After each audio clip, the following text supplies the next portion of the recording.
Welcome to daily current affairs 365। आज का जो वीडियो है ये करंट अफेयर्स का है और इसमें जो न्यूज़ शामिल किया गया है वो 7 और 8 मार्च का है।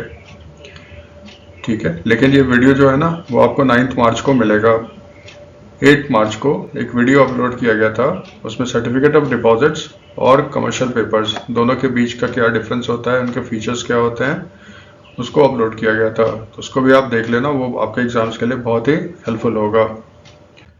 आज का जो वीडियो है इसमें जो न्यूज़ कवर किया गया है, एक तो है, आप जानते हो, इंटरनेशनल वुमेन्स डे जो मनाया जाता है 8 मार्च को। फिर 2026 में इसका थीम क्या है।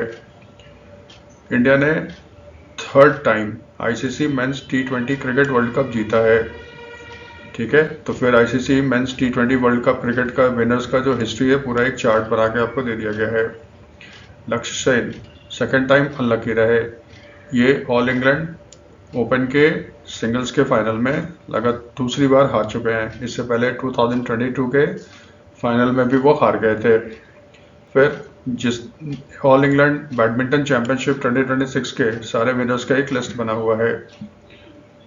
मिनिस्ट्री ऑफ जल शक्ति उसने इंटरनेशनल वुमेन्स डे पे लॉन्च किया है जल महोत्सव। कहाँ से लॉन्च किया है? नवसारी, गुजरात से। 9th इंटरनेशनल संथाल कॉन्फ्रेंस हुआ था, वेस्ट बंगाल में हुआ था, जो दूसरे कारण से ही आपका कंट्रोवर्सी में रहा है, इसी कारण इसको टच करना पड़ रहा है। महाराष्ट्र का बजट आया है जिसमें वहाँ पे स्टेट गवर्नमेंट ने अनाउंस किया है कि वो 2 लाख तक का जिस किसानों ने लोन लिया था और जिसपे वो डिफॉल्टर हो गए हैं उनके कर्ज को माफ़ किया जाएगा। उसके लिए जो स्कीम लॉन्च किया गया ना वो आपका है अहिल्याबाई होलकर शेतकारी कर्ज माफ़ी। ठीक है। नेपाल में बलेंद्र शाह, उनकी जो पार्टी है राष्ट्रीय स्वतंत्रता पार्टी, वो नेपाल में मेजॉरिटी लगभग जीत चुकी है। फाइनल रिजल्ट अभी तक देखो आया नहीं है, लेकिन उसकी गवर्नमेंट बननी तय है। यूएस और वेनेजुएला 2019 के बाद फिर से डिप्लोमेटिक टाइज रीस्टैब्लिश करेंगे। इंडोनेशिया ने सोशल मीडिया बैन कर दिया है for children under 16 years. DGFT ने, जैसे गल्फ में आपका वॉर चल रहा है, यूएस और इसराइल ने मिलकर ईरान पर अटैक किया ना, तो एक्सपोर्टर्स को प्रॉब्लम हो रहा है। डीजीएफटी ने 2 एक्सपोर्ट ओरिएंटेड स्कीम्स जो था उसमें जो एक्सपोर्ट्स का ऑब्लिगेशन है वो 31 अगस्त 2026 तक बढ़ा दिया। ये जो 2 स्कीम है ना, एडवांस ऑथराइजेशन और ईपीसीजी स्कीम, इसके बारे में जानेंगे। भारत में बैंक ऑफ बड़ौदा पहला बैंक बन गया है जिसने इंडिया के अंदर ग्रीन इंफ्रा बॉन्ड इशू किया है। तो ग्रीन इंफ्रा बॉन्ड्स होता क्या है, इसके बारे में जानेंगे। एक प्राइवेट बैंक है फेडरल बैंक, उसने लॉन्च किया है फेड वेल्थ प्लेटफॉर्म। तो फिर पोर्टफोलियो मैनेजमेंट स्कीम और पोर्टफोलियो मैनेजमेंट सर्विस और वेल्थ मैनेजमेंट सर्विस दोनों में डिफरेंस क्या होता है। एसबीआई ने 4579 करोड़ का syndicated social term loan launch किया है फॉर वुमेन एम्पावरमेंट। ये भी आपका लॉन्च किया गया था on the eve of international women's day. ठीक है, तो ये क्या है इसको थोड़ा सा समझेंगे। शंघाई की एक रिसर्च एंड मीडिया कंपनी है ह्यूरॉन, उसने एक लिस्ट जारी किया है 2026 का, जिसमें उसने बताया है कि वर्ल्ड में सबसे ज़्यादा बिलियनर्स कहाँ रहते हैं। तो इंडिया में 308 बिलियनर्स हैं और चाइना यूएस के बाद वर्ल्ड में सबसे ज़्यादा जो बिलियनर्स है ना वो इंडिया में रहते हैं। ये भी डिटेल देखेंगे। ये सारा चीज़ न्यूज़ हम लोग कवर करेंगे। और न्यूज़ कवर करने का जो हमारा मेन मकसद होता है ना, ये जो वेरियस कॉम्पिटिटिव एग्जाम्स होते हैं उसको कवर किया जा सके। ठीक है, हमेशा की तरह हम लोग स्टार्ट करते हैं इंटरनेशनल वुमेन्स डे से। आप जानते हो 8 मार्च को मनाया जाता है इंटरनेशनल वुमेन्स डे। ठीक है, तो हम लोग क्या याद करते हैं, किस दिन मनाया जाता है और थीम।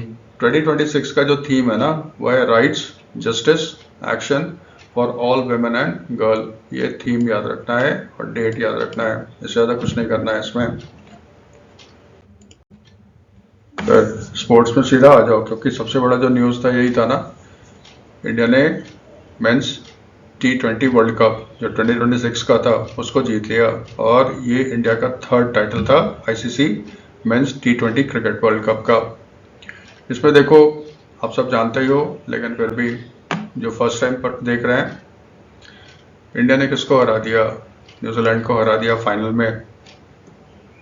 ठीक है, ये कौन सा एडिशन था? 10th ICC men's T20 world cup था। ठीक है, कितने रन से हराया ना, ये हमारे काम का नहीं है।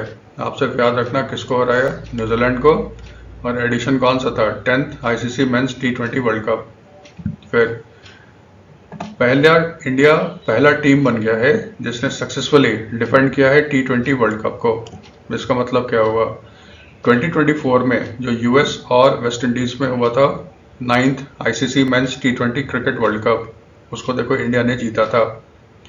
तो 2024 का विजेता था, तो 26 का जब एडिशन स्टार्ट हुआ था, इंडिया डिफेंडिंग चैंपियन था, इंडिया ने इसको भी जीत लिया।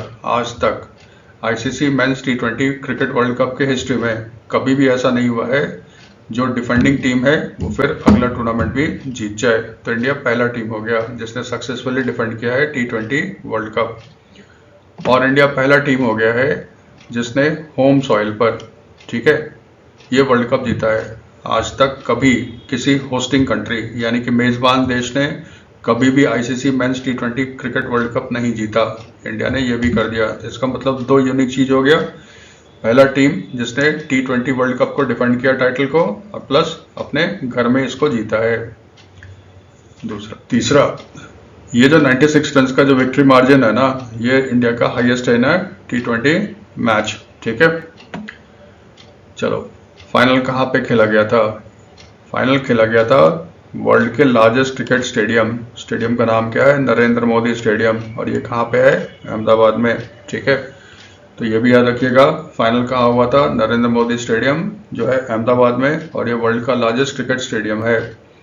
पहले वर्ल्ड का लार्जेस्ट क्रिकेट स्टेडियम जो था ना, वो मेलबर्न हुआ करता था, मेलबर्न क्रिकेट ग्राउंड, MCG सुनते होगे, ऑस्ट्रेलिया वाला। लेकिन उससे भी ज़्यादा कैपेसिटी किसकी है? नरेंद्र मोदी स्टेडियम की है। ठीक है, सूर्य कुमार यादव ये इंडिया के कैप्टन थे, तो ये 3rd इंडियन बन गए हैं, इंडियन कैप्टन जिसने ICC men's T20 cricket world cup जीता है। 2007 में जब पहला ICC men's T20 cricket world cup हुआ था साउथ अफ्रीका में, इंडिया ने जीता था। उस समय कैप्टन कौन थे? महेंद्र सिंह धोनी। सेकेंड टाइम जो इंडिया ने जीता था ICC men's T20 cricket world cup 2024 में, उसमें कैप्टन कौन थे? रोहित शर्मा। 2026 का जो वर्ल्ड कप जीता इंडिया ने, उसके कैप्टन कौन है? सूर्य कुमार यादव। ये तो याद रहेगा। कभी कभी पूछता है ना, जो टीम हार गया, हारा कौन? न्यूजीलैंड, उसके कैप्टन का नाम भी पूछ लेता है। न्यूजीलैंड के कैप्टन का नाम क्या है? Mitchell Santner. ठीक है, स्कोर हम भूल सकते हैं, इंडिया ने कितना स्कोर किया, न्यूजीलैंड ने कितना स्कोर किया, किस खिलाड़ी ने कितना स्कोर किया, वो आपका इंटरेस्ट है तो आप देखो, लेकिन वो पूछता नहीं है। फिर क्या याद करना है? ये जो फाइनल हुआ था उसमें जो प्लेयर ऑफ द मैच था वो थे जसप्रीत बुमराह। आप जानते हो इंडिया के फास्ट बॉलर हैं। इन्होंने 4 ओवर में 15 रन्स देके 4 विकेट्स लिया था। तो इनके लिए बॉलिंग परफॉर्मेंस के लिए जसप्रीत बुमराह को दिया गया है player of the match award. Player of the tournament कौन है? इंडिया के ही विकेट कीपर संजू सैमसन। उन्होंने 321 बनाए थे। एक्चुअली उनका सबसे बेस्ट परफॉर्मेंस था वेस्ट इंडीज के खिलाफ। उसके बाद इंडिया क्वालिफाई किया था सेमीफाइनल में, फिर सेमीफाइनल में इंग्लैंड के खिलाफ, और फाइनल में फिर न्यूजीलैंड के खिलाफ बहुत अच्छा बैटिंग किया था। इसी के लिए उनको दिया गया है प्लेयर ऑफ द टूर्नामेंट। ये तो याद रहेगा हमें ये सब। फिर ये देखो, एक मैंने बना दिया है कौन कौन से जीतने वाले हैं। ये फर्स्ट एडिशन हुआ था 2007 में। होस्ट कंट्री कौन था? South Africa. जीता कौन? इंडिया। हारा कौन? पाकिस्तान।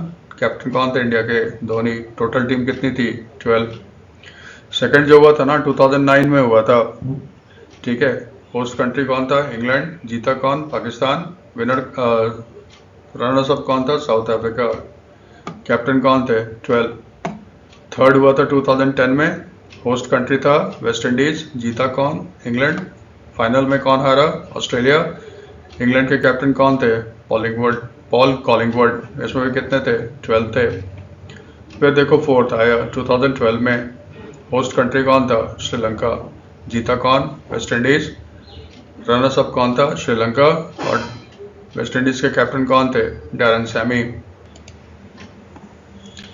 फिर देखो फिफ्थ, ये हुआ था 2014 में। कहाँ पे हुआ था? बांग्लादेश में। जीता किसने? श्रीलंका। रनर्स अप कौन था? इंडिया। और विनिंग कैप्टन कौन था? लसित मलिंगा। याद ये रखना। फोर्थ एडिशन तक यानी 2012 तक इसमें 12 टीम पार्टिसिपेट करती थी। 2014 में ना इंटरनेशनल क्रिकेट काउंसिल आईसीसी ने डिसाइड किया इसमें टोटल टीम जो पार्टिसिपेट करेंगे ना वो कितने होंगे? 16। तो यानी कि फिफ्थ एडिशन ऑनवर्ड्स 16 टीम इसमें भाग लेना शुरू किया। तो फिफ्थ हुआ था 2014 में। जीता कौन? बांग्लादेश। ठीक है, सॉरी, होस्ट कंट्री कौन था? बांग्लादेश। विनर कौन था? श्रीलंका। रनर्स अप कौन था? इंडिया। और विनिंग कैप्टन कौन थे? श्रीलंका के लसित मलिंगा। फिर जो सिक्स्थ एडिशन था ना वो आपका हुआ था 2016 में। होस्ट कंट्री कौन था? इंडिया। विनर कौन है? West Indies. रनर्स अप कौन था? इंग्लैंड। कैप्टन कौन थे? Darren Sammy. इसका मतलब डैरन सैमी ने 2 बार as a captain T20 world cup जीता है। सेवेंथ जो हुआ था 2021 में, क्योंकि देखो आईसीसी का जो T20 क्रिकेट वर्ल्ड कप होता है ना ये 2-2 साल पे होता है, जबकि आप जानते हो ओडीआई होता है क्या? वनडे इंटरनेशनल, जिसमें 50 ओवर्स का मैच होता है। ये देखो 4 ईयर्स पे होता है। ठीक है, 4 ईयर्स पे होता है, ये भी इम्पोर्टेंट है। ठीक है, T20 होता है 2 ईयर्स पे और वनडे इंटरनेशनल जो होता है वो 4 ईयर्स पे होता है। यहाँ पे देखो क्या हुआ था 2016 में 6th एडिशन हुआ था जिसको वेस्ट इंडीज ने जीता था। तो उसके बाद 18 में होना चाहिए ना, वो हुआ नहीं क्योंकि कोरोना का प्रॉब्लम स्टार्ट होना शुरू हो गया था। तो फिर अगला कप हुआ था 2019 में। होस्ट कंट्री कौन था? यूएई और ओमान, 2 कंट्री ने मिलकर किया था। विनर कौन था? ऑस्ट्रेलिया। जीता कौन? रनर्स अप कौन था? न्यूजीलैंड। और ऑस्ट्रेलिया कैप्टन कौन थे? Aaron Finch. इसमें भी 16 टीम्स थे। फिर जो 8th एडिशन हुआ था 2022 में हुआ था। कहाँ पे हुआ? ऑस्ट्रेलिया में। जीता कौन? इंग्लैंड। और रनर्स अप कौन था? पाकिस्तान। विनिंग कैप्टन कौन थे? बटलर, इंग्लैंड के कैप्टन थे ना। 9th एडिशन हुआ फिर 2024 में। 2 ईयर्स के बाद इसके होस्ट थे वेस्ट इंडीज और यूएसए। इसमें जो विनर था इंडिया था। रनर्स अप कौन था? South Africa. और विनिंग कैप्टन कौन थे? रोहित शर्मा। ठीक है, इसमें याद रखिएगा 9th एडिशन ऑनवर्ड्स आईसीसी ने इसमें जो टीमों की संख्या थी ना, यानी कि कितने टीम्स इसमें पार्टिसिपेट करेंगे, वो आपका हो गया 20।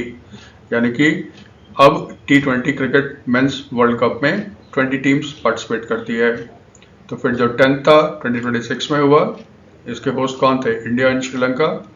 विनर कौन था? इंडिया। रनर्स अप कौन था? न्यूजीलैंड। और कैप्टन कौन थे इंडिया के? सूर्य कुमार यादव। ठीक है, इसको थोड़ा सा याद रखिएगा। ध्यान ये रखना आईसीसी का जो मेंस का T20 क्रिकेट वर्ल्ड कप होता है वो 2 ईयर्स पे होता है। ये देखना आपका होता है इवन ईयर्स में। आप देख रहे हो 2022, 2024, 2026। वनडे इंटरनेशनल जो होता है 50 ओवर्स का जो मैच होता है वो वर्ल्ड कप होता है 4 ईयर्स पे, और ये ऑड ईयर में होता है। जैसे हुआ था क्या 2023 में, तो फिर ये अब होगा 2027 में होगा। ऐसे करके इसको याद रखिएगा। आईसीसी इंटरनेशनल क्रिकेट काउंसिल ये पूरे वर्ल्ड में क्रिकेट को चलाता है, गवर्निंग बॉडी है। इसका हेडक्वार्टर कहाँ पे है? दुबई। दुबई कहाँ है? यूनाइटेड अरब अमीरात में। और इसके अभी प्रेसिडेंट कौन है? इंडिया के जय शाह। तो आईसीसी के अभी प्रेसिडेंट है इंडिया के जय शाह, और आईसीसी का हेडक्वार्टर कहाँ पे? दुबई, यूनाइटेड अरब अमीरात। तो स्पोर्ट्स पे ही है। स्पोर्ट्स का दूसरा जो बहुत इवेंट था ना, ऑल इंग्लैंड ओपन, ये बैडमिंटन में आप मान लो सबसे प्रेस्टिजियस माना जाता है। लक्ष्य सेन ये इंडिया के हैं, फाइनल में ये हार गए। ठीक है, ये लगातार तो नहीं कह सकते। 2022 में ये फाइनल में आए थे, 2026 के फाइनल में ये आए थे, लेकिन दोनों फाइनल अनफॉर्चुनेटली ये हार गए। ठीक है, तो जीता कौन? चाइनीज ताइपे के लिन चू चुन यी। याद रखना, बहुत बार आप सुनते होंगे एक देश का नाम, ताइवान, है ना। ताइवान नाम सुनते हो। ऑफिशियली ताइवान जब स्पोर्ट्स में पार्टिसिपेट वगैरह करता है ना तो उसका नाम हो जाता है चाइनीज ताइपे। ठीक है, तो चाइनीज ताइपे का हो, ताइवान का हो, बात एक ही है। तो फाइनल में लक्ष्य सेन किससे हार गए? लिन चुन ई से। चाइनीज ताइपे का पहला खिलाड़ी जिसने ऑल इंग्लैंड बैडमिंटन चैंपियनशिप का सिंगल्स का मेंस का टाइटल जीता है, वो हो गए कौन? लिन चुन ई। याद ही है, लक्ष्य सेन इससे पहले फाइनल में आए थे 2022 में, लेकिन डेनमार्क के विक्टर एक्सेल्सन से वो हार गए थे। फिर 2026 का ओपन भी वो क्या हो गया? हार गए। आज तक देखो 2 ही इंडियन हैं जिन्होंने ये टाइटल जीता है सिंगल्स का। प्रकाश पादुकोण, उन्होंने जीता था 1980 में। आप सुनते होंगे, फिल्म एक्ट्रेस है दीपिका पादुकोण। ये दीपिका पादुकोण के फादर हैं प्रकाश पादुकोण, उन्होंने इसको जीता था 1980 में। फिर पुलेला गोपीचंद, उसने इसको जीता था 2021 में। इसका मतलब 2 ही इंडियन हैं जिन्होंने ऑल इंग्लैंड ओपन के में टाइटल जीता है, कोई भी title, doubles, singles, mix doubles, ठीक है। प्रकाश पादुकोण और पुलेला गोपीचंद, ये तो याद रहेगा। फिर 2026 के ऑल इंग्लैंड बैडमिंटन चैंपियनशिप के विनर्स कौन है? ठीक है, देखो सिंगल्स में मेंस लिन चुन ई, चाइनीज ताइपे। देखो ऐसे याद रखना, स्पोर्ट्स में ना एक तो कौन जीता 90% चांस रहता है, कौन जीता 10% चांस रहता है ना फाइनल में कौन हार गया। तो फाइनल में कौन हार गया? लक्ष्य सेन। मेंस के सिंगल्स में एक आउटसाइड चांस होता है, ऐसे पूछ लेगा। लिन चुन ई जो ऑल इंग्लैंड बैडमिंटन के मेंस के सिंगल्स का टाइटल जीता था 2026 का, वो किस देश से बिलोंग करते हैं? नेशनैलिटी भी पूछता है, राष्ट्रीयता भी पूछता है, तो ये किसके हो जाएंगे? Chinese Taipei. सिंगल्स में कौन जीता है? वांग जी ई, ये कहाँ की है? चाइना की। फाइनल में किसको हरा दिया? वर्ल्ड की वुमेन्स की नंबर 1 बैडमिंटन प्लेयर आन सी युंग, ये कहाँ की है? South Korea. फिर देखो डबल्स है, डबल्स का वुमेन्स है, मेंस है और मिक्स डबल्स है। आप चाहो तो इसको स्किप भी कर सकते हो, डबल्स का और मिक्स डबल्स का, क्योंकि कोई इंडियन नहीं है इसलिए बहुत कम चांस है ये पूछेगा, ठीक है। लेकिन थोड़ा सा ध्यान रखना, सिंगल्स मेन और वुमेन ये जरूर याद रखना, ये बहुत इंपॉर्टेंट होगा, याद है, ठीक है। थोड़ा सा ऑल इंग्लैंड बैडमिंटन चैंपियनशिप के बारे में कर लेते हैं, स्टैटिक पोर्शन है ये दुनिया का सबसे ओल्डेस्ट और प्रेस्टिजियस बैडमिंटन टूर्नामेंट माना जाता है। और ये कहाँ पे होता है? बर्मिंघम एक शहर है इंग्लैंड में, ठीक है।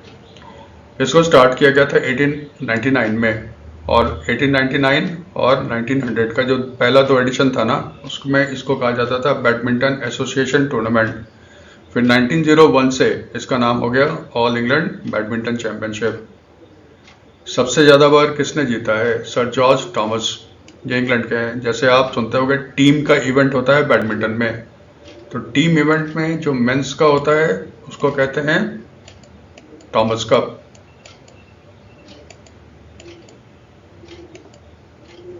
ठीक है। और विमेन का जो टीम इवेंट होता है ना, उसको कहते हैं उबर कप। उबर टैक्सी से याद कर लो, उबर कप ये होता है विमेन का टीम चैंपियनशिप होता है, इसका मतलब टीम खेलती है, इंडिविजुअल प्लेयर्स नहीं। जो थॉमस कप है ना, वो इन्हीं सर जॉर्ज थॉमस के नाम से दिया गया है, ठीक है। तो ये सबसे सक्सेसफुल मेल प्लेयर रहे हैं। विमेन की बात करो तो सबसे सक्सेसफुल प्लेयर कौन है? जूडी डेवलिन, ये कहाँ की? यूनाइटेड स्टेट्स की है। इन्होंने सबसे ज़्यादा सक्सेसफुल टूर्नामेंट रही हैं, इन्होंने 17 टाइटल जीता है। 10 सिंगल्स का और 7 डबल्स का। अगर हम लोग सिर्फ मेंस सिंगल्स टाइटल्स की बात करें तो इंडोनेशिया के जो है ना रूडी हार्टोनो, उन्होंने 8 टाइम्स इसको जीता है, ठीक है। वैसे देखो सर जॉर्ज थॉमस ने 21 टाइम इसको जीता है, लेकिन सिंगल्स की बात करो तो सिर्फ 4 बार ही जीता उन्होंने, बाकी फिर था डबल्स और मिक्स डबल्स। मेंस का सिंगल्स टाइटल्स की बात करो तो सबसे ज़्यादा सक्सेसफुल प्लेयर कौन है? रूडी हार्टोनो, इंडोनेशिया के। और वुमेन्स में कौन है? जूडी डेवलिन है। यहाँ तक ठीक है, ये तो याद रहेगा आपको। फिर आ जाओ नॉर्मल न्यूज़ पे। जल महोत्सव 2026 इसको लॉन्च किया गया था नवसारी कहाँ है? गुजरात में। यही आपके मिनिस्टर हैं पाटिल साहब। सिंपल सा फंडा याद रखना। इसको लॉन्च किया गया था 8 मार्च को, ठीक है। कहाँ पे? नवसारी, गुजरात। किसने लॉन्च किया है? यूनियन मिनिस्टर ऑफ जल शक्ति CR पाटिल ने, ठीक है। तो देखो ऐसे पूछता है, जल महोत्सव 2026 कहाँ पे लॉन्च किया गया? नवसारी, गुजरात। किसने लॉन्च किया? यूनियन मिनिस्टर ऑफ जल शक्ति CR पाटिल ने इसको लॉन्च किया। इसको ऑर्गेनाइज किया जाएगा कब से कब तक? 8 to 22 मार्च 2026। ये फर्स्ट टाइम इसको ऑर्गेनाइज किया गया था और मिनिस्टर साहब ने अनाउंस किया कि इसको हर साल अब मनाया जाएगा। और डेट क्या होगा? 8 से 22 मार्च होगा, हर साल उस समय मनाया जाएगा। ये जो मनाया गया था ना जल महोत्सव 2026 जिसको लॉन्च किया गया है, इसका टैगलाइन है। टैगलाइन क्या है? गांव का उत्सव, देश का महोत्सव। इंग्लिश में हो गया गांव का उत्सव, देश का महोत्सव ही होगा। हिंदी में है तो इसको इंग्लिश में हम लोग कर सकते हैं, ठीक है। फिर ये जो जल महोत्सव है इसका कुछ ना कुछ तो एम होगा ना। इसका बेसिकली क्या है?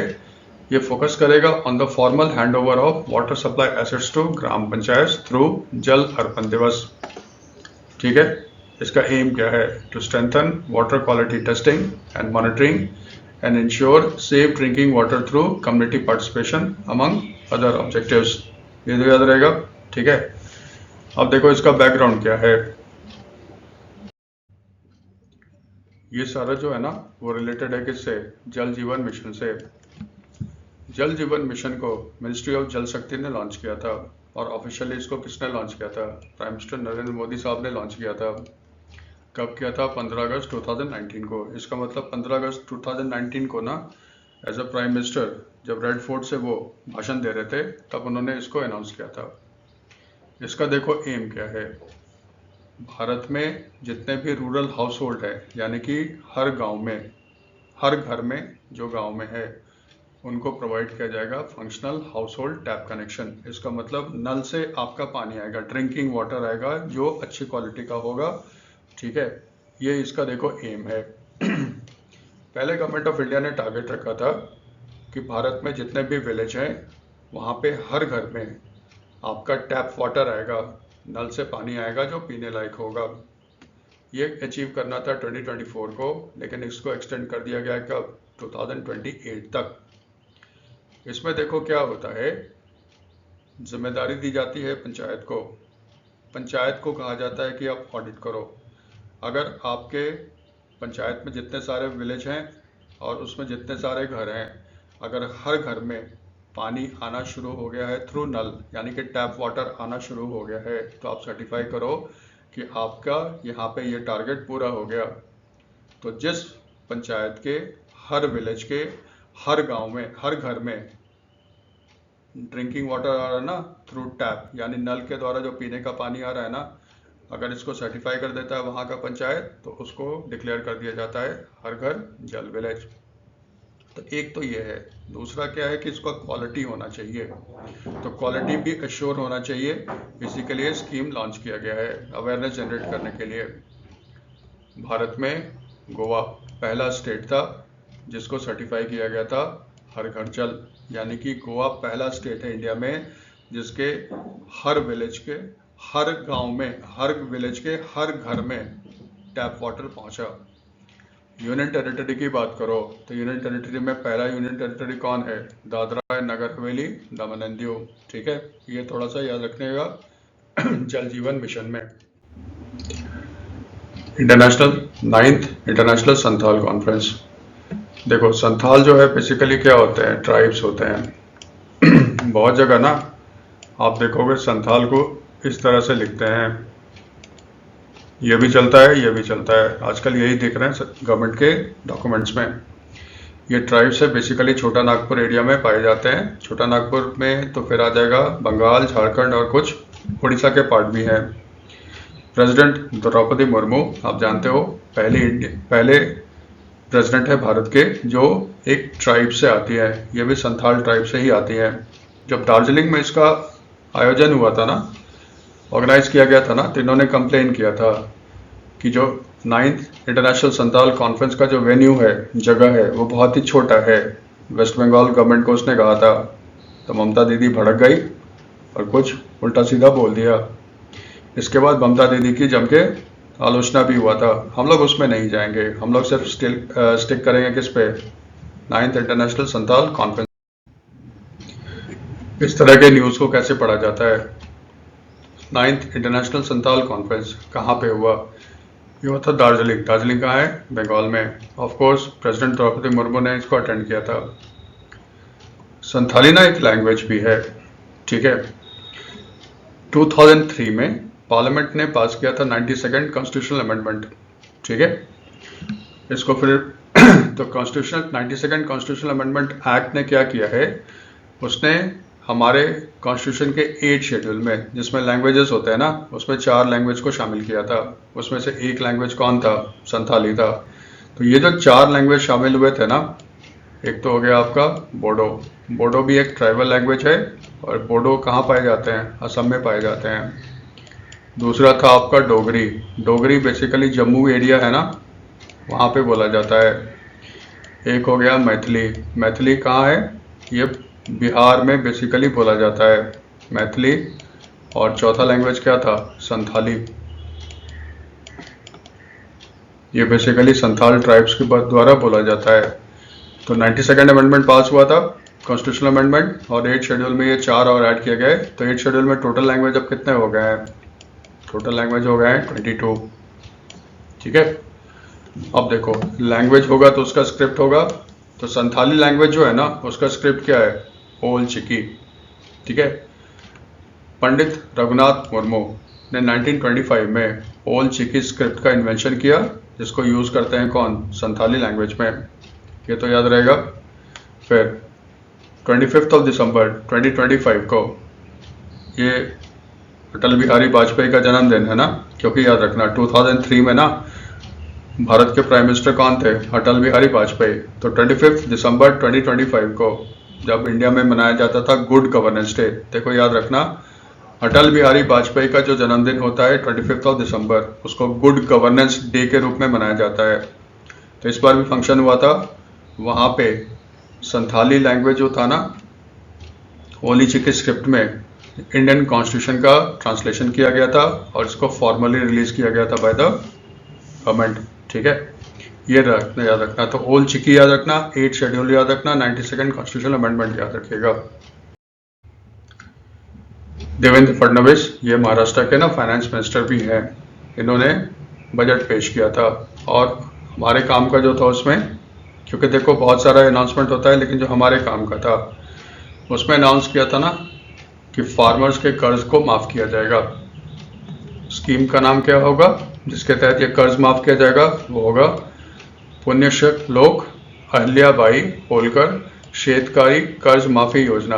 देखो मराठी में ना किसान को, या इंग्लिश में जिसको हम लोग फार्मर बोलते हैं ना, तो मराठी में फार्मर या किसान को बोला जाता है शेतकारी। कर्ज माफ़ी तो जानते हो, लोन वेवर स्कीम। ये लॉन्च किया था देवेंद्र फडणवीस ने, सॉरी लॉन्च नहीं किया, अनाउंस किया है। बस इसी के बारे में 2 लाइन याद करना है, ठीक है।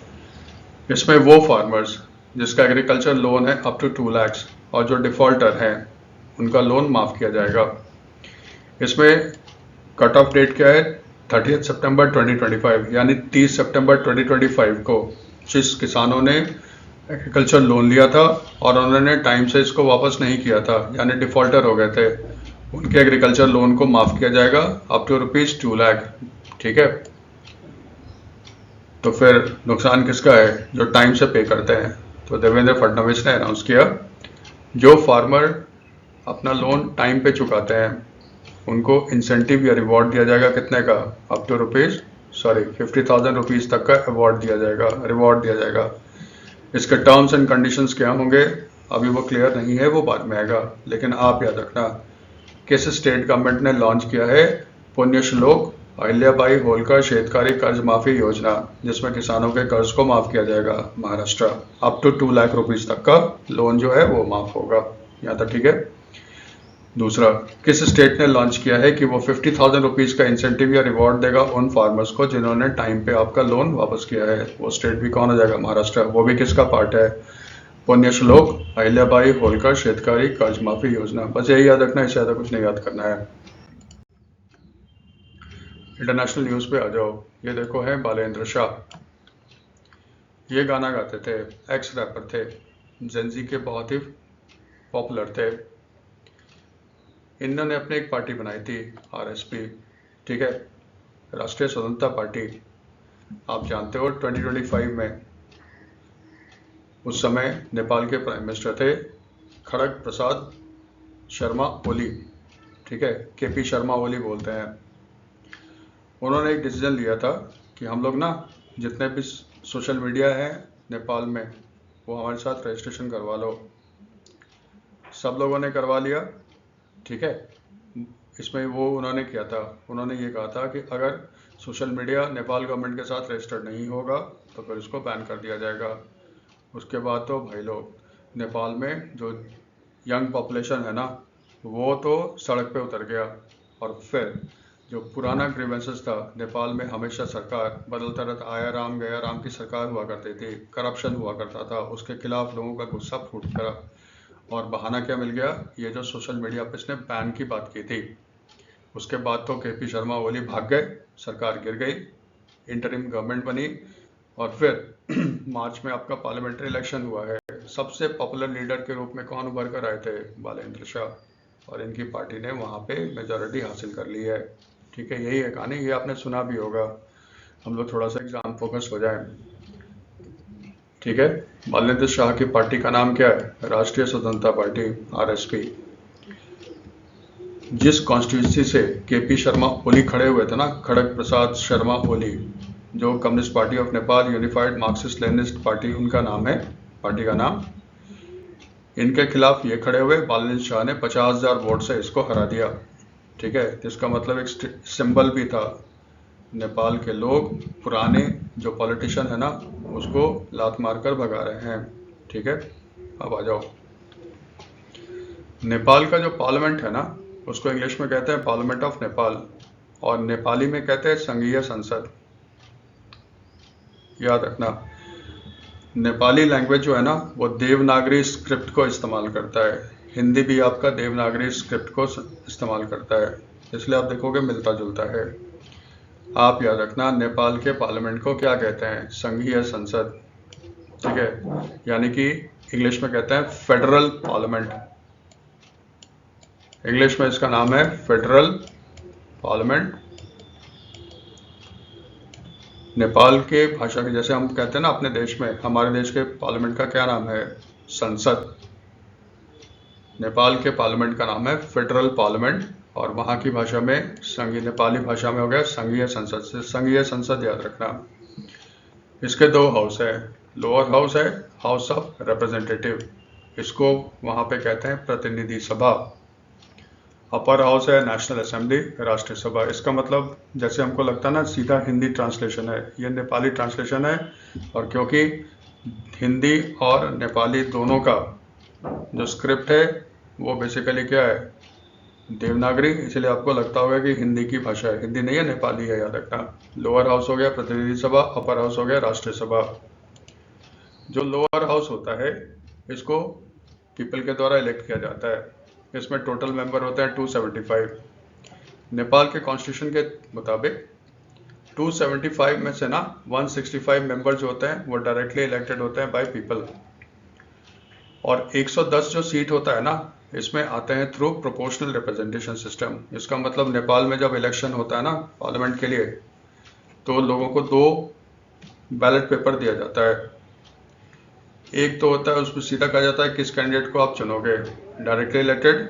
फिर दूसरे बैलेट पेपर जो होता है ना उसमें उनको कहा जाता है कि आप पार्टी को वोट करो, जिस पार्टी को जितना वोट आएगा उसी हिसाब से उसको सीट एलोकेट किया जाएगा। और टोटल सीट कितने एलोकेट किए जाएंगे, 110, ये याद रहेगा।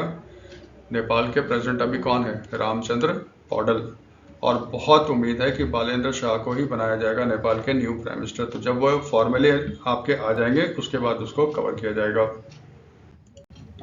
दूसरा आपको याद होगा है ना, वेनेजुएला, उसके प्रेसिडेंट हुआ करते थे निकोलस मदुरो।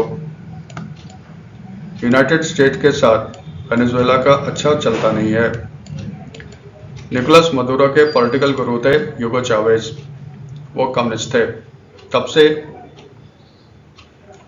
वेनेजुएला और यूएस का रिलेशनशिप खराब से खराब होता चला गया। ह्यूगो चावेज ने क्या किया था, आपको याद रहना चाहिए, वर्ल्ड में पेट्रोलियम ऑयल का सबसे ज़्यादा जो रिजर्व्स है ना, वो वेनेजुएला में है। ठीक है, तो ह्यूगो चावेज जब बने थे आपके वेनेजुएला के प्रेसिडेंट निकोलस मदुरो से पहले, उन्होंने क्या किया, सारे अमेरिकन कंपनी ऑयल कंपनी को वेनेजुएला से भगा दिया और उसको नेशनलाइज कर दिया, यानी कि वेनेजुएला की सरकारी कंपनी के अंदर आ गया ऑयल रिजर्व्स। तब से अमेरिका खार खाए बैठे था वेनेजुएला से। उसके बाद निकोलस मदुरो आए ह्यूगो चावेज के बाद। ठीक है, यूएस और वेनेजुएला के संबंध इतने खराब हो गए कि 2019 में यूनाइटेड स्टेट्स ने अपना एम्बेसी वेनेजुएला की राजधानी कराकस में बंद कर दिया। ठीक है, डिप्लोमेटिक रिलेशनशिप टूट गया। फिर आए डोनाल्ड ट्रंप। आप जानते हो डोनाल्ड ट्रंप का स्टाइल ही अलग है। डोनाल्ड ट्रंप ने कहा कि वेनेजुएला को हम सुधार देंगे, क्योंकि याद रखना डोनाल्ड ट्रंप का मेन टारगेट है चाइना। चाइना को सबसे सस्ता तेल कहां से मिलता था, वेनेजुएला, और दूसरा था ईरान। दोनों पे सैंक्शन लगा हुआ है यूएस का। डोनाल्ड ट्रंप ने कहा कि हम चाइना को सस्ता तेल जो उसको मिलता है ना वेनेजुएला और ईरान से, वो बंद कर देंगे। एक ऑब्जेक्टिव देखो ये भी है, इससे चाइनीज इकोनॉमी को बहुत बड़ा धक्का लगेगा। डोनाल्ड ट्रंप ने क्या किया, उसने लॉन्च किया एक ऑपरेशन एब्सोल्यूट रिजॉल्व, और निकोलस मदुरो पे आरोप क्या लगता है कि ये ड्रग्स का धंधा करते हैं। यूएस के कोर्ट में इनके खिलाफ वारंट भी इशू किया गया है। ठीक है, तो यहाँ पे तो फिर एब्सोल्यूट रिजॉल्व यूएस ने लॉन्च किया। यूएस के स्पेशल फोर्स डेल्टा फोर्स वो आए वेनेजुएला से, निकोलस मदुरो और उसकी वाइफ को उठाकर ले गए कहाँ पे, यूएस। वहाँ पे ट्रायल चलेगा इनका, कोर्ट में अपना शुरू हो गया। वेनेजुएला की जो वाइस प्रेसिडेंट थी ना, ठीक है, डेल्सी रोड्रिगेज, ये बन गई है कि वहाँ के इंटरिम प्रेसिडेंट, यानी कि अभी इलेक्शन होना बाकी है। डेल्सी रोड्रिगेज उसने कॉम्प्रोमाइज़ किया और उसने यूएस के साथ संबंध सुधारने शुरू कर दिए हैं, क्योंकि याद रखना वेनेजुएला का जो ऑयल है ना, उस पर यूएस ने कब्जा कर लिया है। यूएस कहता है कि जो भी वेनेजुएला का ऑयल बिकेगा वो हम डिसाइड करेंगे किसको बेचा जाएगा। आप जानते हो ना, रिलायंस वगैरह को बेचा गया है ये। ठीक है, और वो कहता है कि जो भी पैसा आएगा वो अमेरिका के पास आएगा, फिर अमेरिका ये पैसा देगा वेनेजुएला को। एक तरह से वेनेजुएला पे की इकॉनमी पे, उसके ऑयल पे यूएस का कब्जा है। तो डेल्सी रोड्रिगेज ने डोनाल्ड ट्रंप के साथ पीस किया, शांति की, और फिर यूनाइटेड स्टेट्स ने वेनेजुएला में अपना खोल लिया है दूतावास, डिप्लोमेटिक रिलेशनशिप। इसका मतलब कितने साल हो गए, 2026 है ना, तो वैसे जोड़ो तो 5 इयर्स के बाद यूएस और वेनेजुएला ने रीस्टैब्लिश किया डिप्लोमेटिक टाइज। देखो क्वेश्चन इस तरह से जब भी इवेंट होता है ना, क्वेश्चंस आते हैं, क्वेश्चन ये आता है 5 इयर्स या 6 इयर्स, या सीधा हो जाएगा 2019 के बाद यूनाइटेड स्टेट्स ने किस कंट्री के साथ फिर से डिप्लोमेटिक रिलेशनशिप इस्टेब्लिश कर लिया है। देश का नाम क्या होगा, वेनेजुएला। एब्सोल्यूट रिजॉल्व ऑपरेशन का नाम था, जिसमें उसने निकोलस मदुरो को उठा लिया था वेनेजुएला से। वेनेजुएला के इंटरिम प्रेसिडेंट कौन है, डेल्सी रोड्रिगेज। वेनेजुएला की राजधानी क्या है, कराकस। ये तो याद रहेगा, इतना याद रखना। ये साउथ अमेरिका में है वेनेजुएला।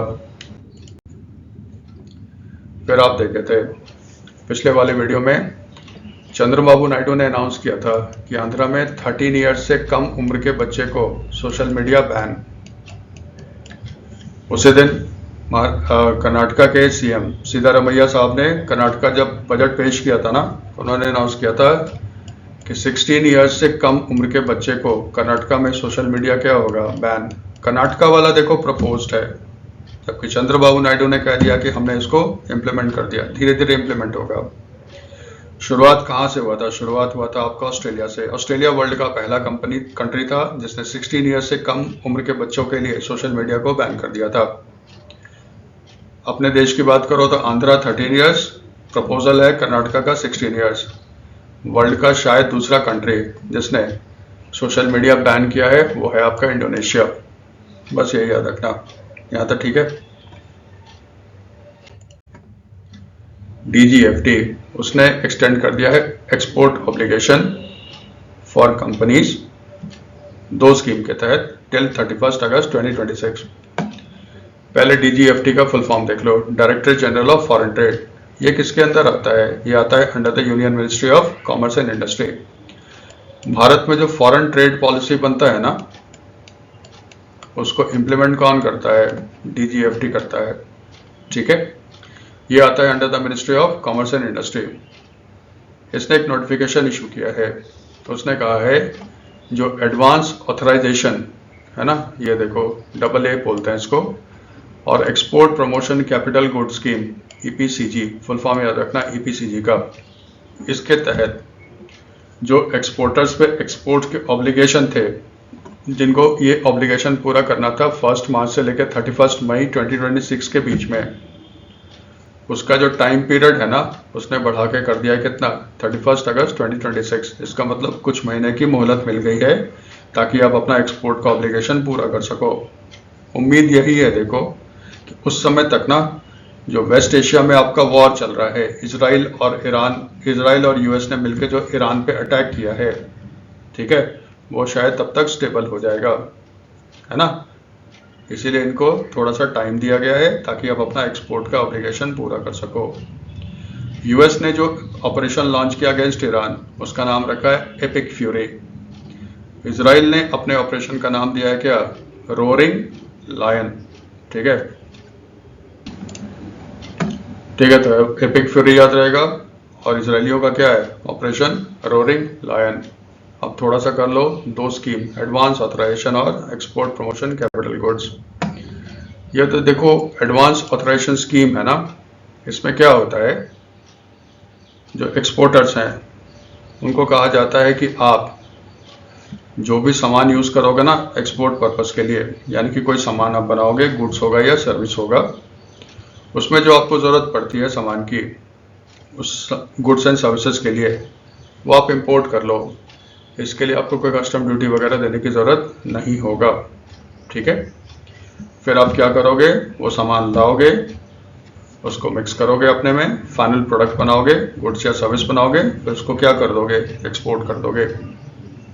तो वो कहता है ना, ये स्कीम एडवांस ऑथराइजेशन स्कीम, आप सामान मंगा लो, ठीक है, विच आर फिजिकली इनकॉर्पोरेटेड और used in making the product meant for export. शर्त आपके सामने यही है कि जितना सामान आप लाओगे ना, ठीक है, उसमें आपको 15% का वैल्यू एडिशन करना पड़ेगा। इसका मतलब आपने जो सामान मंगाया, और सपोज करो उसमें कस्टम ड्यूटी कितना है? 10 रुपये का कस्टम ड्यूटी है मान लो, तो फिर आप उस सामान को यूज़ करोगे, फिर उसको एक्सपोर्ट करोगे, उसमें वैल्यू एडिशन कम से कम 15% का होना चाहिए। इसका मतलब जो सामान आप एक्सपोर्ट करोगे ना, उसमें वैल्यू एडिशन कितना होना चाहिए? 15% ऑफ 10 रुपीज़ कितना हो गया? 1.50। इतने का वैल्यू एडिशन करके कम से कम आपको उसको बेचना होगा। तो अगर मान लो आपने इंपोर्ट किया 1 अप्रैल 2026 को, तो फिर आपको ये एक्सपोर्ट का ऑब्लिगेशन जो है वो कब तक पूरा करना पड़ेगा? 18 मंथ्स के अंदर आपको ये एक्सपोर्ट का ऑब्लिगेशन पूरा करना होता है। ठीक है, दूसरा आता है export promotion capital good scheme. Capital good वो होता है, ठीक है, जिसको मैन्युफैक्चरिंग के लिए इस्तेमाल किया जाता है।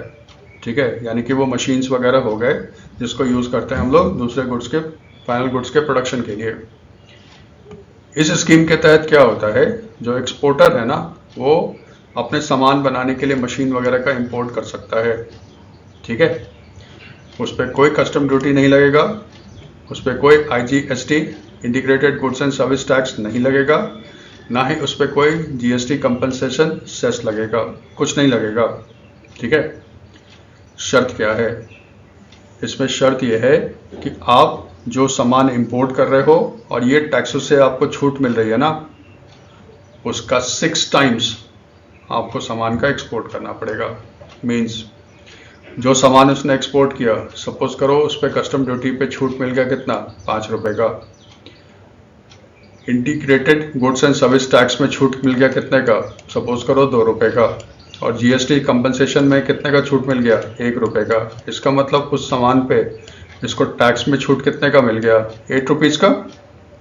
गवर्नमेंट कहता है उस इंपोर्टर को कि अब आपको सामान एक्सपोर्ट करना पड़ेगा। ये 6 टाइम्स होगा of the duty at tax. तो 8 का 6 टाइम्स कितना हो गया 48, यानी कि कम से कम आपको 48 रुपीज का सामान एक्सपोर्ट करना पड़ेगा, ठीक है। लेकिन ये एक्सपोर्ट टारगेट आपको अचीव करना पड़ेगा कितना 6 ईयर्स में करना पड़ेगा। तो एडवांस ऑथराइजेशन में कितना था 15% वैल्यू एडिशन होना चाहिए जितना आपने टैक्स बचाया है। ईपीसीजी में कितना है 6 टाइम्स जितना आपने टैक्स बचाया है। एडवांस ऑथराइजेशन में ये टारगेट आपको पूरा करना पड़ेगा with in 18 months. Export promotion capital good scheme में आपको ये टारगेट अचीव करना पड़ेगा कितना 6 ईयर्स में करना पड़ेगा। ये ठीक है, यही ध्यान रखना, ये सब भी इंपॉर्टेंट है, पूछेगा, इसलिए इसको डाला है। फाइनेंस में रहो।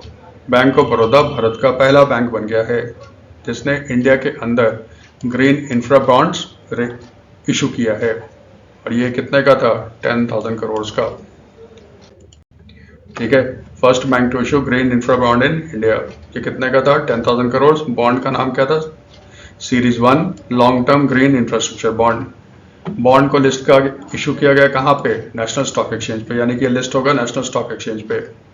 ग्रीन इंफ्रा बॉन्ड का मतलब क्या होता है, ये ग्रीन इंफ्रास्ट्रक्चर जो प्रोजेक्ट्स है ना, यानी कि जिसमें पॉल्यूशन कम होता है, एनवायरनमेंट को कम नुकसान होता है, उसको ये फंड करेगा, ठीक है, ये ध्यान रखना। और फिर बैंक ऑफ बड़ौदा का हेडक्वार्टर कहाँ है वडोदरा। इसका टैगलाइन क्या है इंडियाज इंटरनेशनल बैंक, वो तो याद ही रहेगा आपको। केरला की एक प्राइवेट बैंक है फेडरल बैंक, उसने लॉन्च किया है Fed Wealth program Fed Wealth platform. ये देखो है क्या, ये जो फेड वेल्थ प्लेटफॉर्म है ना, उसने लॉन्च किया किसके साथ इक्वेरियस के साथ, ठीक है। ये देखो है क्या, सिंपल सा फॉर्मूला रहेगा। क्वेश्चन देखो ऐसे पूछता है, फेड वेल्थ प्लेटफॉर्म जो कि एक वेल्थ मैनेजमेंट प्लेटफॉर्म है, किस बैंक ने लॉन्च किया। अगर आपको थोड़ा भी आइडिया होगा ना, फेडरल बैंक का शॉर्ट होता है क्या फेड, तो इसको लॉन्च किसने किया फेडरल बैंक ने। इसने अपना पहला वेल्थ हब लॉन्च किया कहाँ पे कोची केरला में। वेल्थ हब का मतलब होगा ना एक ब्रांच होगा जो एक्सक्लूसिवली डेडिकेटेड होगा किसके लिए वेल्थ मैनेजमेंट के लिए, उसको ये ब्रांच को कहता है वेल्थ हब कहता है। तो इसने पहला कहाँ खोला है कोची केरला में, इनफैक्ट कोची में ही इसका हेडक्वार्टर भी है। इसके लिए उसने एग्रीमेंट साइन किया किसके साथ इक्वेरियस कैपिटल के साथ, जो नीड सर्व करेगा किसका अल्ट्रा हाई नेटवर्थ इंडिविजुअल का UHNI, इसका फुल फॉर्म याद रखना अल्ट्रा हाई नेटवर्थ इंडिविजुअल्स का, ठीक है, फुल फॉर्म याद रखना। फेडरल बैंक का हेडक्वार्टर कहाँ है एलुवा कोची केरला में। इसके MD और CEO कौन है KVS मनियन। इसका टैगलाइन क्या है इस बैंक का digital at the four human at the core. ये तो चलो ठीक है 100% है, पूछेगा फेड वेल्थ प्लेटफॉर्म जो वेल्थ मैनेजमेंट प्लेटफॉर्म है किस बैंक ने लॉन्च किया। फिर स्टैटिक पोर्शन हो जाएगा, हेडक्वार्टर कहाँ है, MD कौन है, टैगलाइन कौन है, थोड़ा सा कंसेप्ट समझ लो। PMS और वेल्थ मैनेजमेंट सर्विस में फर्क क्या होता है। PMS होता है पोर्टफोलियो मैनेजमेंट सर्विस, ठीक है। पोर्टफोलियो यही हमारा क्लू है, जैसे कोई एक आदमी इन्वेस्टमेंट करना चाहता है, वो इन्वेस्टमेंट किस में करेगा, वो इन्वेस्टमेंट करेगा कंपनी के शेयर्स में और बॉन्ड्स में इन्वेस्टमेंट करना चाहता है। लेकिन ना जैसे उसने गोल बना लिया कि 10 साल के बाद मुझे इतने पैसे चाहिए, मुझे ये करना है, 20 साल के बाद मुझे इतने पैसे चाहिए क्योंकि मुझे ये करना है। उसने अपना एक फाइनेंशियल गोल सेट कर दिया, उसके पास पैसे हैं, वो इन्वेस्ट करना चाहता है शेयर्स और बॉन्ड्स में, लेकिन उसको ये समझ में नहीं आ रहा ना किस कंपनी का शेयर खरीदे किसको बेचे, और उसके पास उतना टाइम भी नहीं है।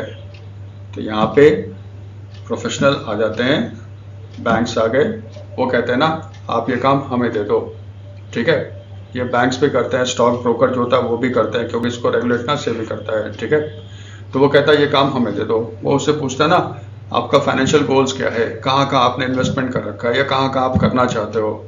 फिर उसके बाद क्या करेगा, उसके फाइनेंशियल गोल्स के हिसाब से वो कोशिश करेगा उन कंपनीज के शेयर्स बॉन्ड्स वगैरह में इन्वेस्ट करें ताकि उस आदमी का जो फाइनेंशियल गोल है ना वो पूरा हो सके।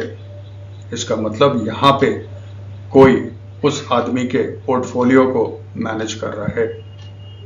सेबी कहता है ना कि पोर्टफोलियो मैनेजमेंट सर्विस के लिए मिनिमम फंड कितना होना चाहिए 50 लाख। सेबी कहता है। सेबी क्या होता है? Securities exchange board of India. यहाँ तक क्लियर है? एक और टर्म होता है वेल्थ मैनेजमेंट सर्विस। ये क्या होता है? ये देखो कॉम्प्रिहेंसिव है। इसमें क्या होता है? इसमें प्रोफेशनल्स होंगे जो आपके साथ बैठ के ना आपके फाइनेंशियल प्लानिंग में हेल्प करेंगे। फिर उस फाइनेंशियल प्लानिंग्स में जो आपने गोल सेटअप किया है उसको कैसे रियलाइज करना है, कितना पैसा इन्वेस्ट करना है, कहाँ करना है, वो करना है। इसका मतलब इन्वेस्टमेंट मैनेजमेंट का भी काम वो लोग करेंगे। आपको घर खरीदना है, वो भी प्लान करेंगे कब घर खरीदना है, किसके लिए कितने पैसे चाहिए। और फिर सबसे बड़ा हेडेक क्या होता है? आपका जो इनकम होगा उस पर आपको टैक्स पे करना पड़ेगा। तो किस तरह से हम लोग टैक्स को बचा सकते हैं, गवर्नमेंट को कम से कम टैक्स दे सकते हैं। ठीक है, तो ये हो गया वेल्थ मैनेजमेंट सर्विसेज। तो वेल्थ मैनेजमेंट सर्विसेज और पोर्टफोलियो मैनेजमेंट सर्विस दोनों में अंतर है। वेल्थ मैनेजमेंट सर्विसेज जो होता है कॉम्प्रिहेंसिव है, जबकि पोर्टफोलियो मैनेजमेंट जो है ना, आप कह सकते हो वेल्थ मैनेजमेंट का एक छोटा सा पार्ट हो गया। याद क्लियर है? याद ये रखना, जो वेल्थ मैनेजमेंट सर्विसेज है, पोर्टफोलियो मैनेजमेंट सर्विसेज है, ये पैरा बैंकिंग के अंदर आता है। ठीक है, अगर हम लोग बैंक्स की बात करें तो पैरा बैंकिंग क्या होता है? बहुत सिंपल सा फंडा याद रखो। एक होता है कोर बैंकिंग, इससे आपको क्लियर हो जाएगा। कोर बैंकिंग का मतलब क्या हो गया? बैंक का मेन काम क्या होता है? लोगों से पैसा एक्सेप्ट करो, डिपॉजिट, फिर पैसा निकालने के लिए उनको क्या करो? विड्रॉल की फैसिलिटी प्रोवाइड करो। और अगर वो आदमी लोन के लायक होगा तो फिर उसको क्या दो?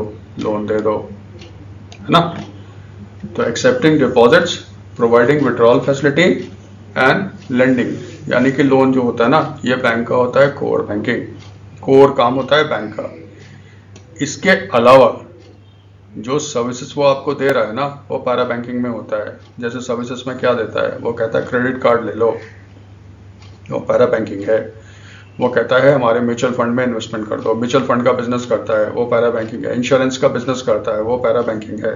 ठीक है, वेल्थ मैनेजमेंट का सर्विस ऑफर करता है, पैरा बैंकिंग है। पोर्टफोलियो मैनेजमेंट सर्विस ऑफर करता है, वो सब पैरा बैंकिंग है। डिपॉजिट, विड्रॉल, लोन को अगर छोड़ दे, बाकी जो भी काम देखते हो ना बैंक करता है, वो सारा पैरा बैंकिंग होता है। यहाँ तक क्लियर है? तो फिर वेल्थ मैनेजमेंट सर्विसेज और पोर्टफोलियो मैनेजमेंट सर्विसेज में बैंक को क्या फायदा है? देखो, बैंक जो कमाता है ना, उसका जो सोर्स होता है इनकम का, एक होता है इंटरेस्ट बेस्ड, यानी कि जब हम पैसा जमा करते हैं तो उस पर हमें कुछ इंटरेस्ट पे करता है, और जब हम उनसे लोन लेते हैं तो हमसे इंटरेस्ट चार्ज करता है। दोनों इंटरेस्ट के बीच का जो डिफरेंस है ना, यही बैंक का इंटरेस्ट इनकम हो गया। तो लोन जो होता है वो इंटरेस्ट बेस्ड इनकम है। ठीक है, दूसरा जो होता है ना फी बेस्ड, बैंक हमें सर्विस प्रोवाइड करता है। जैसे वेल्थ मैनेजमेंट सर्विस उसने प्रोवाइड किया, इसके बदले वो फीस लेगा। पोर्टफोलियो मैनेजमेंट सर्विस उसने प्रोवाइड किया, इसके बदले हमसे फीस लेगा। एक होता है फी बेस्ड इनकम। और तीसरा होता है ना इन्वेस्टमेंट। बैंक क्या करता है? इन्वेस्टमेंट करता है। जैसे उसने एक ज़मीन खरीद ली, उसमें बिल्डिंग बना दी, ऑफिस बना दिया, और उस पर रेंट पे लगा दिया। वो क्या हो गया? रेंट का जो इनकम होगा ना, इन्वेस्टमेंट इनकम होगा। बैंक्स भी आपका शेयर खरीदता बेचता है, ठीक है, तो वो भी क्या होगा? इन्वेस्टमेंट। तो बैंक का basically 3 main source of income होता है। एक इंटरेस्ट बेस्ड होता है, एक फी बेस्ड होता है, एक इन्वेस्टमेंट बेस्ड होता है। वेल्थ मैनेजमेंट सर्विसेज और पोर्टफोलियो मैनेजमेंट सर्विसेज जो है ना, वो आपका फी बेस्ड इनकम है। और दूसरा याद रखना, पैरा बैंकिंग। याद है? ठीक है।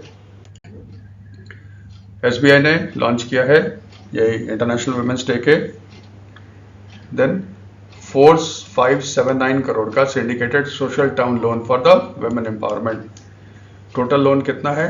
$500 मिलियन US डॉलर्स, या रुपये में कहें 4579 करोड़ का। ये जो टर्म लोन है ना, टर्म लोन का मतलब होता है ना 1 साल से ज़्यादा का होगा। ठीक है, ये फैसिलिटी किसके लिए होगा? ये वुमेन्स को लोन दिया जाएगा ताकि वो अपने पैरों पे खड़ी हो सके। SBI कहता है कि वर्ल्ड का ये सबसे बड़ा जेंडर थीम लोन है।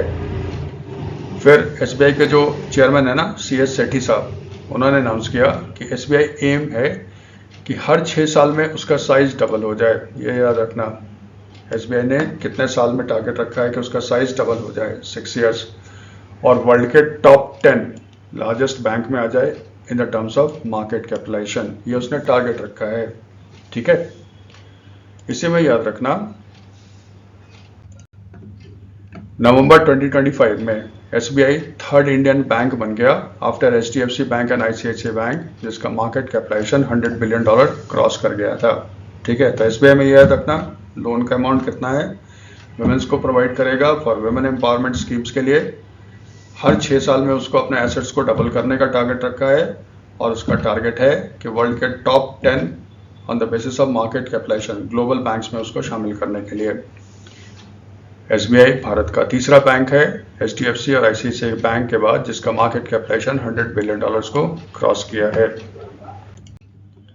फिर एक लिस्ट रिलीज हुआ था, ह्यूरन रिच लिस्ट 2026। ठीक है, उसका देखो मेन चीज क्या है। ये जो था ना 15th ह्यूरन रिच लिस्ट 2026, ये हर साल आपका रिलीज होता है। तो ये आपका जो 2026 का जो लिस्ट था ना, वो आपका था 15th ह्यूरन लिस्ट। ठीक है, इसको रिलीज कौन करता है? Shanghai based research media and investment group है ह्यूरॉन, ये उसको रिलीज करता है। ठीक है, अब इसमें देखो वो कहता है वर्ल्ड में सबसे ज्यादा जो बिलियनर है, बिलियनर का मतलब है ना 1 बिलियन, यानी कि 1 लाख करोड़। बिलियन का मतलब होता है लाख करोड़। याद रखना ये जो है ना, ये यूएस डॉलर्स में है। वो कहता है वर्ल्ड में सबसे ज्यादा जो बिलियनर है ना, वो रहते हैं चाइना में। 2025 में ना यूएस टॉप पे था, इस बार चाइना ने उसको पीछे छोड़ दिया।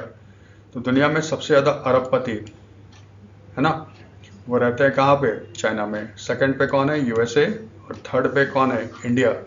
तो इंडिया में टोटल कितने हैं? 308 बिलियनर्स। और 2025 के कंपैरिजन में ना 24 बिलियनर्स और ऐड हुए हैं। ठीक है, तो इंडिया में कितना है? 308। वर्ल्ड का सबसे ज़्यादा बिलियनर्स कहाँ रहते हैं? चाइना। फिर कहाँ है? यूएसए। थर्ड पे इंडिया है। इंडिया में इस साल कितने बिलियनर्स ऐड हुए? 24। और टोटल कितने हो गए? 308 हो गए। मुकेश अंबानी भारत के सबसे अमीर आदमी हैं, प्लस एशिया के भी सबसे अमीर आदमी हैं मुकेश अंबानी। इंडिया में सेकंड रिचेस्ट आदमी कौन है? गौतम अदानी, अदानी ग्रुप के। उसके बाद कौन है? रोशनी नादर मल्होत्रा, ये चेयरपर्सन है किसकी? HCL टेक्नोलॉजीज की। इसका मतलब भारत में सबसे अमीर लेडी कौन हो गई? वुमेन कौन हो गई? रोशनी नादर मल्होत्रा, HCL टेक्नोलॉजी की। तो फीमेल में भी यही याद रखना, रोशनी नादर मल्होत्रा, ये भारत की सबसे रिचेस्ट वुमेन है। ठीक है, भारत का सबसे यंगेस्ट बिलियनर कौन है? रितेश अग्रवाल। ये फाउंडर है किसके? ओयो होटल्स, होटल का चेन देखा होगा ना आपने, ओयो। ठीक है, वो रितेश अग्रवाल जो है ना, उसके मालिक, वो भारत के सबसे यंगेस्ट बिलियनर है। इनकी एज सिर्फ कितनी है? 32 साल। शहर की बात करो, सबसे ज्यादा बिलियनर किस शहर में रहते हैं वर्ल्ड में? शहर की बात करें तो नंबर 1 कौन है? न्यूयॉर्क, 146 बिलियनर्स वहाँ रहते हैं। सेकंड पे कौन है? शेंजन, चाइना का है। शंघाई चाइना का है। और बीजिंग, ये भी चाइना का है। यानी कि 3 देखो चाइनीज ही हैं। इसका मतलब शेंजन है ना, तो एशिया में सबसे ज्यादा बिलियनर कहाँ रहते हैं? शेंजन में रहते हैं। ठीक है, ये याद रहेगा। ठीक है, मुंबई की बात करो, वर्ल्ड में मुंबई का स्थान जो है ना, वो 6th है। तो यहाँ पे कितने बिलियनर्स रहते हैं? 95 बिलियनर्स रहते हैं, ये याद रहेगा। तो एशिया में सबसे ज्यादा बिलियनर्स कहाँ रहते हैं? शेंजन में रहते हैं। भारत में सबसे ज्यादा बिलियनर्स कहाँ रहते हैं? मुंबई में रहते हैं। लेकिन अगर वर्ल्ड की बात करो तो मुंबई का रैंक कितना है? 6th है। अब देखो richest person in the world, world के सबसे रिचेस्ट पर्सन कौन है? एलियन मस्क, यूएसए के हैं। इनकी कंपनी का नाम क्या है? स्पेसएक्स, टेस्ला, एक्स, ये सब इन्हीं की है। सेकंड पे कौन है? अमेरिकन है, जेफ बेजोस। आपने अमेजॉन का नाम सुना होगा, अमेजॉन का मालिक कौन है? Jeff Bezos. थर्ड पे कौन है? Larry page. लैरी पेज कौन है? आपने अल्फाबेट का नाम सुना होगा, नहीं आपने शायद नहीं सुना होगा। आपने गूगल का नाम सुना होगा। गूगल जो अब है ना, होल्डिंग कंपनी हो गया अल्फाबेट, उसका एक पार्ट है गूगल। गूगल का फाउंडर 2 आदमी था, एक था लैरी पेज और दूसरा था सर्गेई ब्रिन। तो लैरी पेज आपके हो गए क्या, 3rd richest person, Sergey Brin है आपका 5th रिचेस्ट पर्सन। तो 4th पे कौन है, लैरी एलिसन।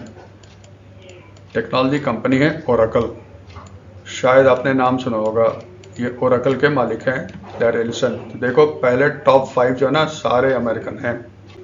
फर्स्ट पे एलियन मस्क, सेकंड पे जेफ बेजोस, थर्ड पे लैरी पेज, फोर्थ पे लैरी एलिसन और 5th पे कौन है, सर्गेई ब्रिन। ठीक है, ठीक है। देखो आज के लिए ये सारे काम के न्यूज़ थे, इसके साथ साथ आपका स्टडी पोर्शन भी कवर हो गया, बैकग्राउंड भी कवर हो गया। ठीक है, अगर आपको ये वीडियो सही लगता है तो इसको सॉरी फ्रेंड्स के साथ शेयर करो। ठीक है, थैंक्स फॉर वॉचिंग।